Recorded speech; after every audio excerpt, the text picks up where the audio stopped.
Cam Thomas dropped 36 points off the bench on 13 for 21 shooting against the Cleveland Cavaliers, and it's one of those performances that just makes you wonder, why isn't Cam Thomas starting for the Brooklyn Nets? The Nets are a team where offense may be a struggle at some points.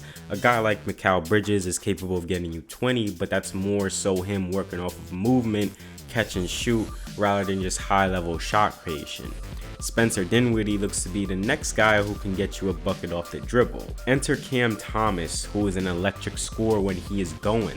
Last season, he had a string of games where he was getting nothing but buckets. And that's who he is as a player. He's a scorer, he is a bucket getter, a microwave score-first guard who can get himself going on his own and make some tough shots in the process. Every team, and the Brooklyn Nets fans should know this well, you need a guy who can make tough buckets. Thomas really proved to be that in his first game of the season and even beforehand last season. Cam is 1000% going to look to create a mid-range shot or a three-pointer.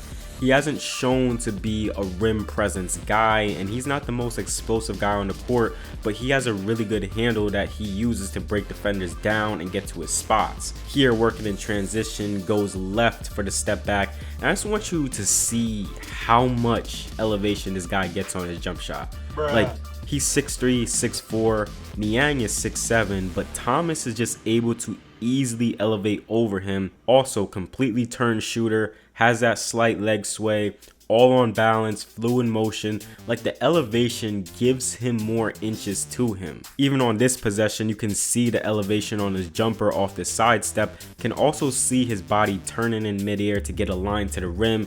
And usually, I'm not a big fan of guys who jump really high on their shot, but like, if the mechanics are right and you have that body control, it can be very beneficial, especially for a guy like Cam who's getting his shots off with taller defenders on him. Like, even on this possession where a 6'10" Damian Jones, who also has a 7'4" wingspan, the elevation from Cam Thomas on his jumpers helps a lot in this situation.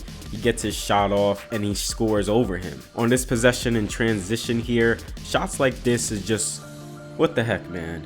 He has a head of steam going to the rim, immediately stops on a dime and gets a clean shot off. He does a good job turning and lining to the rim while he's in a shooting motion. And then there's certain nuances to the game where it's just like, this dude's a professional bucket getter. Here, he gets close to the rim but takes off slightly early on the drive to throw off the big's timing to block him, and he gets a floater off. And also, stuff like this shows comfortability, confidence in his shot, a jab, drive, bump, getting that shoulder into the defender's chest to throw them off a bit.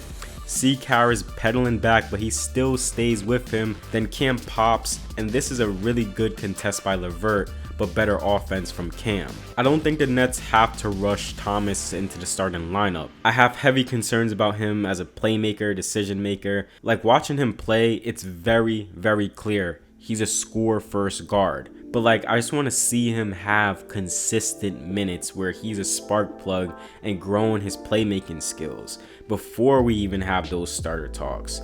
Last season, he was all over the place, like stretches of heavy minutes for some games, then like stretches where he's getting like 9 minutes. It was very weird for him. Possessions like this really intrigues me of how valuable he can be as a shooter. He comes off this handoff with Ben Simmons, stays in control with pressure, couple of dribbles, gets his feet set early, and has the confidence to pull up for 3. We know Cam Thomas can shoot the 3. There's value with him as a catch and shoot shooter, but also, how is his movement going to be, and how well can he work off of screens and handoffs and get in his shot off quickly? Assessing space is going to be a key for him, which he already shows to do well when he's working on ball. The biggest swing skill, as I mentioned before, is going to be the playmaking. Keeping his head up when driving and finding openings in defense to exploit. This skill looks like it's going to take some time to develop, but if he just grows in that 6-man role, in that Jordan Clarkson type of role, in that Malik Monk type of role, he can be a very special player for this Nets team, and it can grow into something even bigger than just a 6-man. Maybe he gets into that starting position and we see a much developed Cam Thomas, 20 points per game guy potentially.